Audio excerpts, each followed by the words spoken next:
স্বাগত ডিজি বাংলার দিনের খবরে, সঙ্গে আছি ইমদাদুল হক। শুরুতেই শিরোনাম।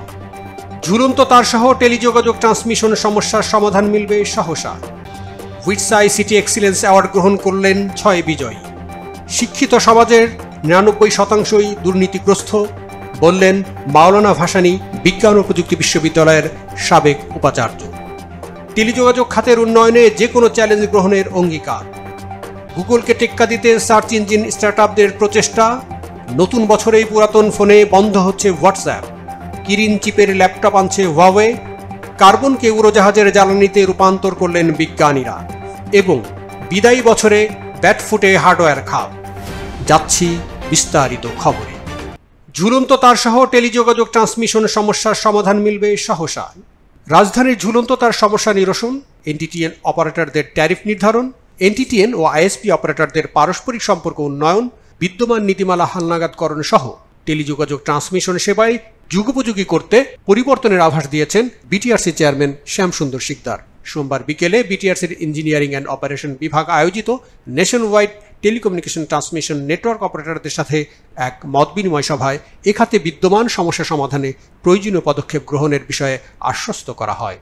দেশে বর্তমানে সক্রিয় এনটিটিএন অপারেটর বিটিসিএল এর ব্যবস্থাপনা পরিচালক ডক্টর মোহাম্মদ রফিকুল মতিন, বাংলাদেশ রেলওয়ের chief signal and telecom engineering Banu Ranjan Sarkar, পিজিসিবির পরিচালক মোহাম্মদ আশরাফ হোসেন, ফাইবার অ্যাট হোমের ব্যবস্থাপনা পরিচালক brigadier general Mohammad Rafiqur Rahman, Summit communication লিমিটেডের এমডি ও সিও আরিফ ইসলাম, বাহন লিমিটেডের নির্বাহী পরিচালক জিয়া শামসী নিজ নিজ প্রতিষ্ঠানের ট্রান্সমিশন সংক্রান্ত বিভিন্ন সমস্যা ও সমাধানের বিভিন্ন দিক উপস্থাপন করেন।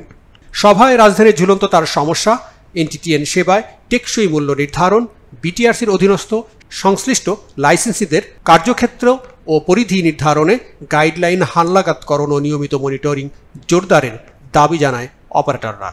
বিটিআরসি জানায়, এনটিটিএন এর ট্যারিফ নির্ধারণের জন্য ইতোমধ্যেই ডাক ও টেলিযোগাযোগ বিভাগের উদ্যোগে গঠিত কমিটি কাজ শুরু করেছে। বিদ্যমান গাইডলাইন অনুযায়ী দায়িত্বশীলতার সাথে তাদের কার্যক্রম পরিচালনা এবং নির্ভরশীল অপারেটর ও লাইসেন্সিদের সাথে সম্পর্ক বজায় রেখে কাজ করার আহ্বান জানানো হয়। সভায় অন্যান্যের মধ্যে বিটিআরসির লিগ্যাল অ্যান্ড লাইসেন্সিং বিভাগের কমিশনার আবু সৈয়দ দিলজার হোসেন, বিটিআরসির স্পেকট্রাম বিভাগের মহাপরিচালক ব্রিগেডিয়ার জেনারেল মোহাম্মদ শহীদুল আলম, মহাপরিচালক ব্রিগেডিয়ার জেনারেল মোহাম্মদ মোস্তফা কামাল, ইএনডো মহাপরিচালক ব্রিগেডিয়ার জেনারেল মোহাম্মদ এহসানুল কবির উপস্থিত ছিলেন। উইটস আইসিটি এক্সেলেন্স অ্যাওয়ার্ড গ্রহণ করলেন 6 বিজয়ী।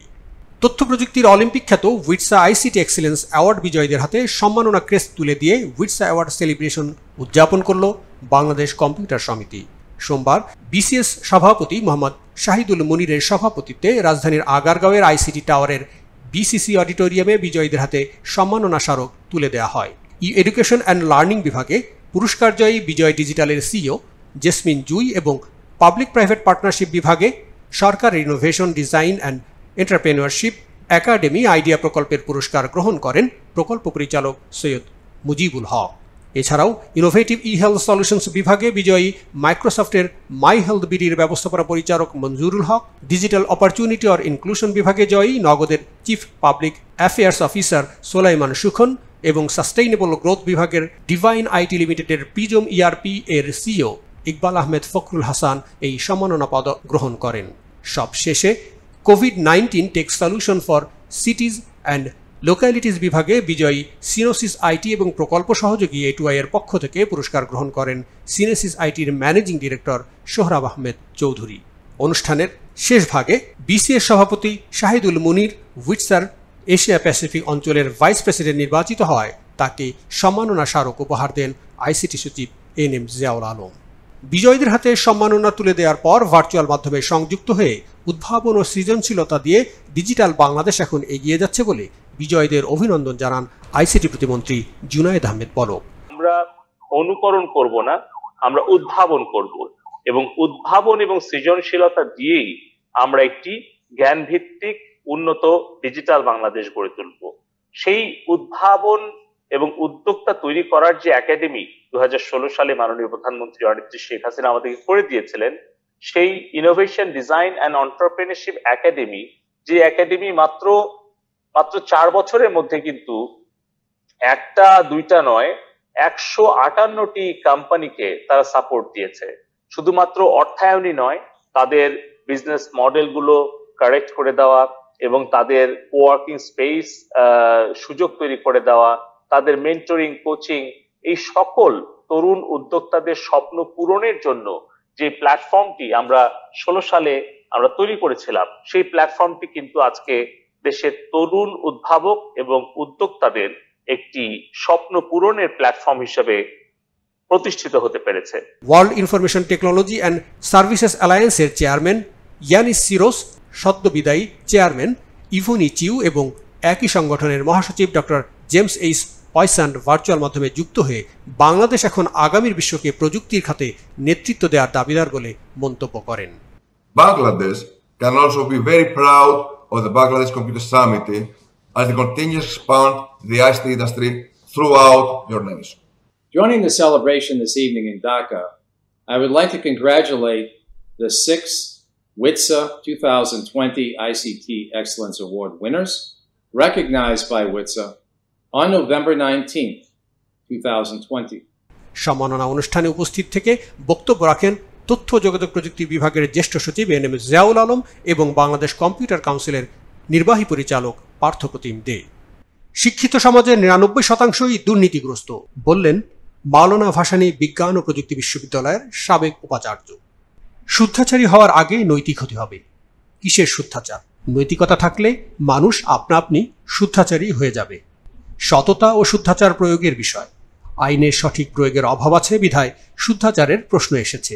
অভাবে স্বভাব নষ্ট, এ যুক্তি এখন অর্থহীন। বাংলাদেশের যে কেউ এখন 3 বেলা তৃপ্তি ভরে আহার করতে পারে। অশিক্ষিত শ্রেণীর মধ্যে দুর্নীতি নেই, কিন্তু শিক্ষিত সমাজের 99%ই দুর্নীতিগ্রস্ত। সুশাসন প্রতিষ্ঠার জন্য প্রয়োজন সৎ ছাত্র, সৎ শিক্ষক, সৎ পিতামাতা এবং সৎ পরিবেশ। তবেই দুর্নীতি নির্মূল হবে। সোমবার জাতীয় বিজ্ঞান ও প্রযুক্তি জাদুঘরে শুদ্ধাচার ও দুর্নীতি প্রতিরোধ শীর্ষক কর্মশালায় এমনটাই বললেন দেশের বরেণ্য শিক্ষাবিদ মাওলানা ভাসানী বিজ্ঞান ও প্রযুক্তি বিশ্ববিদ্যালয়ের সাবেক উপাচার্য অধ্যাপক মুনিমুল হক। জাতীয় বিজ্ঞান ও প্রযুক্তি জাদুঘরের মহাপরিচালক মোহাম্মদ মুনির চৌধুরীর সভাপতিত্বে অনুষ্ঠানে বক্তব্য রাখেন প্রতিষ্ঠানের পরিচালক মোহাম্মদ ইমতিয়াজ হোসেন। শিক্ষার্থীদের পক্ষে বুয়েটের রক্তিম চৌধুরী ও শিমশাদ এনা, সমবায় অধিদপ্তরের কর্মকর্তা আইনিন নাইম ফিমা, বিমান প্রকৌশলী তানজিয়া রশিদ এবং বিজ্ঞান জাদুঘরের কিউরেটর মাসুদুর রহমান। কর্মশালায় জাতীয় বিজ্ঞান ও প্রযুক্তি জাদুঘরের পরিচালক মোহাম্মদ মুনির চৌধুরী বলেন, এ পার্থিব জীবন ক্ষণস্থায়ী জেনেও মানুষ বিলাসবহুল ফ্ল্যাট নির্মাণে আসক্ত হচ্ছে, কিন্তু মুহূর্তেই মৃত্যু এসে মানুষকে থামিয়ে দিচ্ছে। তাই আল্লাহর ভয় এবং পরকালীন জবাবদিহিতা মানুষকে দুর্নীতিমুক্ত রাখতে পারে। বক্তারা দুর্নীতি রোধে প্রযুক্তির ব্যবহার বৃদ্ধি, শিক্ষা প্রতিষ্ঠানে পাঠ্য বই কমিয়ে নৈতিকতা শিক্ষা দান, আইনের নিরপেক্ষ প্রয়োগ, দুদক ও অডিট বিভাগকে শক্তিশালীকরণ এবং দুর্নীতিবাজদের কঠোর শাস্তি প্রদানের উপর গুরুত্বারোপ করেন। টেলিযোগাযোগ খাতের উন্নয়নে যে কোনো চ্যালেঞ্জ গ্রহণের অঙ্গীকার। ডিজিটাল বাংলাদেশ বিনির্মাণে দেশের টেলিযোগাযোগ খাতকে বিশ্বমানের পর্যায়ে পৌঁছে দিতে খাত সংশ্লিষ্টদের সাথে নিয়ে কাজ করার আগ্রহ প্রকাশ করেছেন বিটিআরসির নবনিযুক্ত চেয়ারম্যান শ্যামসুন্দর শিকদার। সোমবার কমিশনের প্রধান সম্মেলন কক্ষে ইঞ্জিনিয়ারিং অ্যান্ড অপারেশন বিভাগ আয়োজিত মোবাইল অপারেটরদের সাথে মত বিনিময় সভায় এ খাতের বিভিন্ন সমস্যার সমাধান এবং পরিবর্তিত বৈশ্বিক প্রযুক্তির চ্যালেঞ্জ মোকাবেলায় সবাইকে ঐক্যবদ্ধ হয়ে কাজ করার আহ্বান জানান তিনি। মত বিনিময় সভায় বাংলালিংক ডিজিটাল কমিউনিকেশন লিমিটেডের প্রধান নির্বাহী এরিক অস অনলাইনে যুক্ত থেকে খাত সংশ্লিষ্ট বিভিন্ন সমস্যা সমাধানের পারস্পরিক আলোচনার বিষয়ে গুরুত্বারোপ করেন। এছাড়াও ক্যাশ সার্ভার স্থাপনের বিষয়ে এবং তাৎপর্যপূর্ণ বাজার ক্ষমতা এসএমপি বাস্তবায়নে তার মতামত ব্যক্ত করেন তিনি। বক্তব্যে জাতীয় রাজস্ব বোর্ডের ভ্যাট সংক্রান্ত জটিলতা নিরসনে বিটিআরসির সহযোগিতা কামনা করেন অপারেটরটির chief corporate and regulatory affairs officer Taimur Rahman. একই সঙ্গে আগামী প্রজন্মের প্রযুক্তি 5G চালুর বিষয়ে সময়োপযোগী নীতিমালা প্রণয়নে অভিমত ব্যক্ত করেন তিনি। অনলাইনে যুক্ত থেকে গ্রামীণফোনের প্রধান নির্বাহী কর্মকর্তা ইয়াসির আজমাইন টেলিযোগাযোগ সংক্রান্ত বিভিন্ন পলিসি, তরঙ্গ সংক্রান্ত বিষয় নিয়ে বিটিআরসির পক্ষ থেকে রেগুলেটরি সমাধান কামনা করেন। রবির প্রধান নির্বাহী কর্মকর্তা মাহতাবুদ্দিন আহমেদ অনলাইনে যুক্ত হয়ে টেলিযোগাযোগ সংশ্লিষ্ট সমসাময়িক বিভিন্ন বিষয়ে বিটিআরসির বর্তমান চেয়ারম্যানের সাথে আন্তরিকভাবে কাজ করতে আগ্রহ প্রকাশ করেন।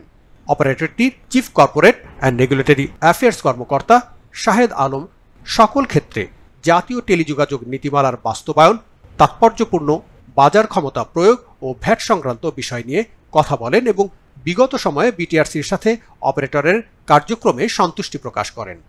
অপরদিকে চলমান বিভিন্ন ইস্যুতে কমিশনের সাথে একাত্ম হয়ে কাজ করার কথা জানান টেলিটকের ব্যবস্থাপনা পরিচালক শাহাবুদ্দিন আহমেদ। কমিশনের মহাপরিচালক ব্রিগেডিয়ার জেনারেল মোহাম্মদ শহীদুল আলম কর্পোরেটরের বিলিং সিস্টেম কার্যক্রমে অধিক সক্রিয়তা, গ্রাহকের ব্যক্তিগত তথ্যের সুরক্ষা, অন্যান্য লাইসেন্সিদের সাথে মোবাইল অপারেটরদের পারস্পরিক সম্পর্ক উন্নয়ন এবং সীমান্ত টাওয়ারে বিকিরণ নিয়ন্ত্রণে অপারেটরদের গুরুত্বারোপের আহ্বান জানান। কমিশন মহাপরিচালক brigadier general Mostafa Kamal mobile অপারেটরদের বিভিন্ন কার্যক্রমে দেশীয় প্রতিষ্ঠানকে অন্তর্ভুক্তির বিষয়ে অগ্রাধিকার দেওয়ার পরামর্শ দেন।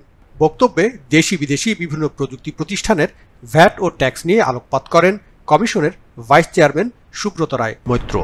এ সময় তিনি টেলিযোগাযোগের মূল্য সংযোজিত সেবাসমূহ দেওয়ার ক্ষেত্রে মোবাইল অপারেটরদের আরও যত্নশীল হওয়ার আহ্বান জানান। এছাড়াও সামাজিক যোগাযোগ মাধ্যম ব্যবহারকারীদের নিরাপত্তা ও আমাদের করণীয় বিষয়ে ভবিষ্যৎ ভাবনার উপর গুরুত্বারোপ করেন তিনি। সভায় সকল পক্ষের বক্তব্য উপস্থাপন শেষে রেগুলেটরি সংস্থা হিসেবে বিটিআরসির সাথে সকল লাইসেন্সির কার্যক্রম ও লাইসেন্সিদের পারস্পরিক সম্পর্ক উন্নয়ন এবং এ খাতের আর্থিক, কারিগরি ও আইনগত বিভিন্ন বিষয়ে তার সহযোগিতার বিষয়ে আশ্বাস দেন বিটিআরসি চেয়ারম্যান। সভায় অন্যান্যের মধ্যে এমটবের মহাসচিব ব্রিগেডিয়ার জেনারেল এস.এম. ফরহাদ সহ বিটিআরসির ঊর্ধ্বতন কর্মকর্তারা উপস্থিত ছিলেন। নজর দিচ্ছি দেশের বাইরে। গুগলকে টেক্কা দিতে সার্চ ইঞ্জিন স্টার্টআপদের প্রচেষ্টা। বর্তমান বিশ্বের বৃহত্তম ও সবচেয়ে জনপ্রিয় সার্চ ইঞ্জিন গুগল।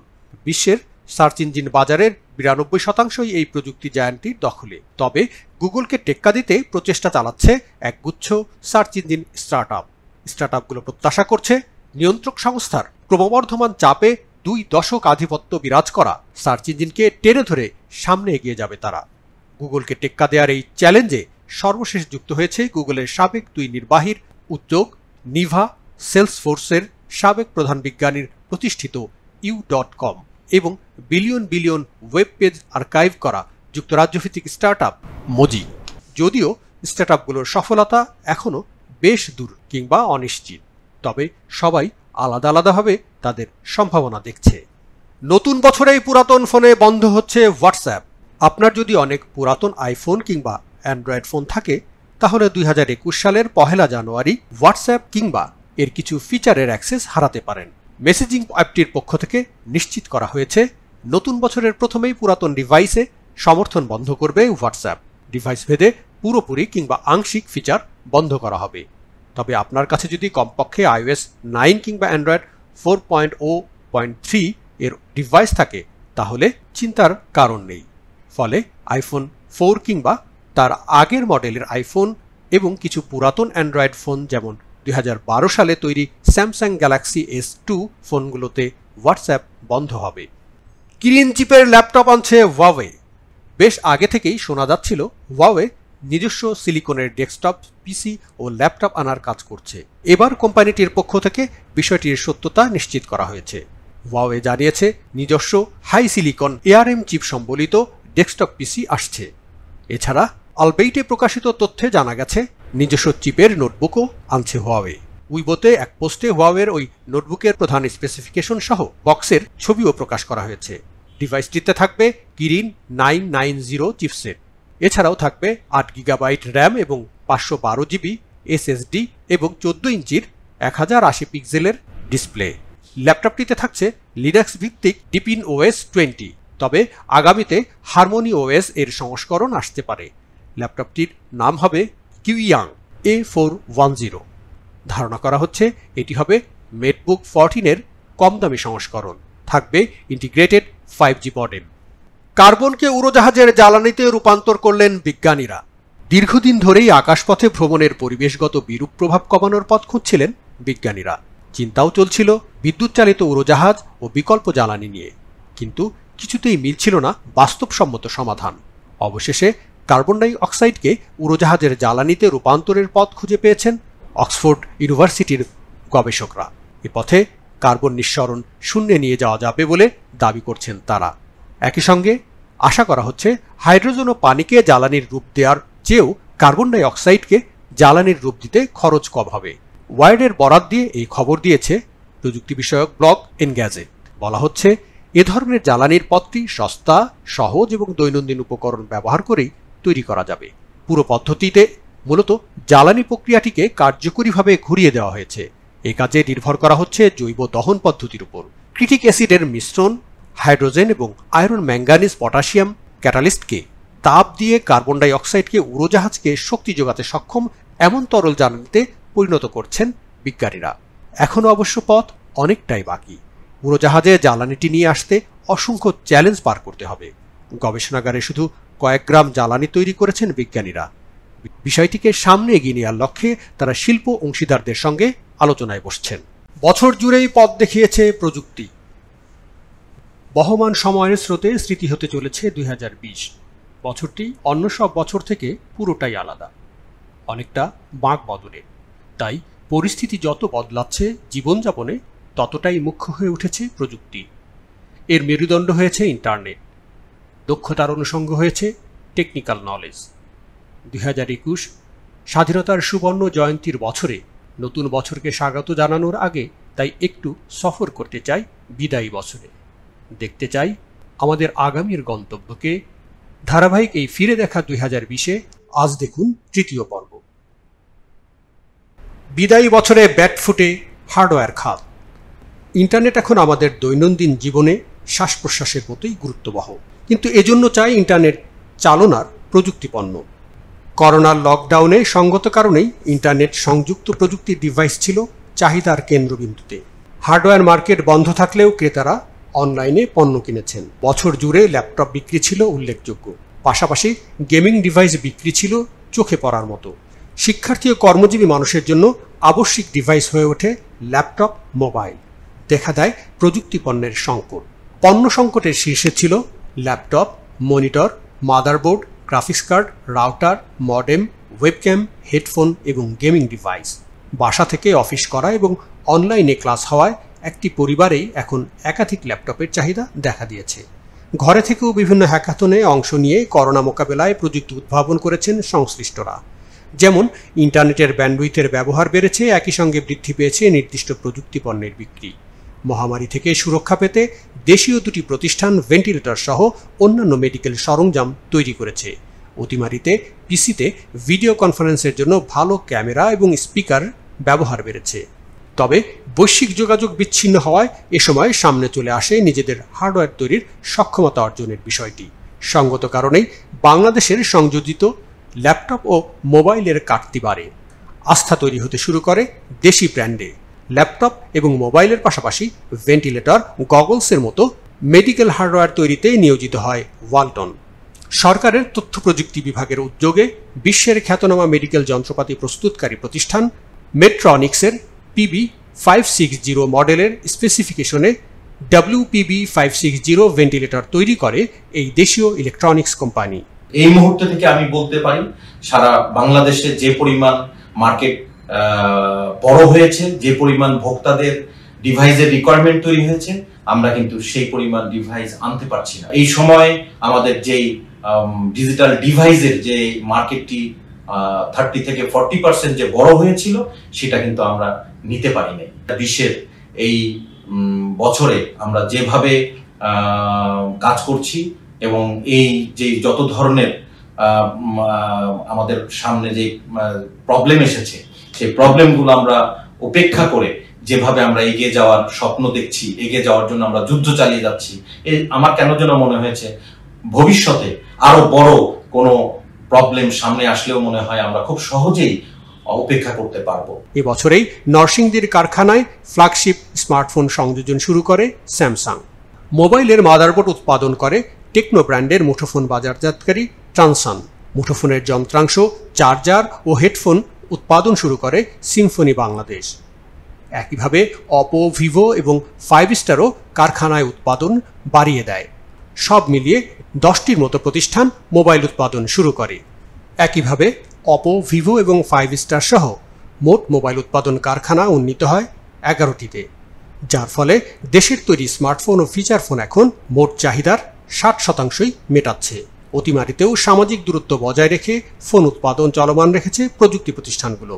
সম্ভাবনার কথা আমলে নিয়ে আইসিটি ও কম্পিউটার হার্ডওয়্যার এবং অ্যাক্সেসরিজ কোম্পানিগুলোকে সহায়তা করতে এগিয়ে আসে প্রাইম ব্যাংক। বিসিএস সদস্য প্রতিষ্ঠানগুলোকে প্রাইম ব্যাংক জামানতবিহীন 50 লাখ টাকা পর্যন্ত ঋণ সুবিধা দেয়া শুরু করে।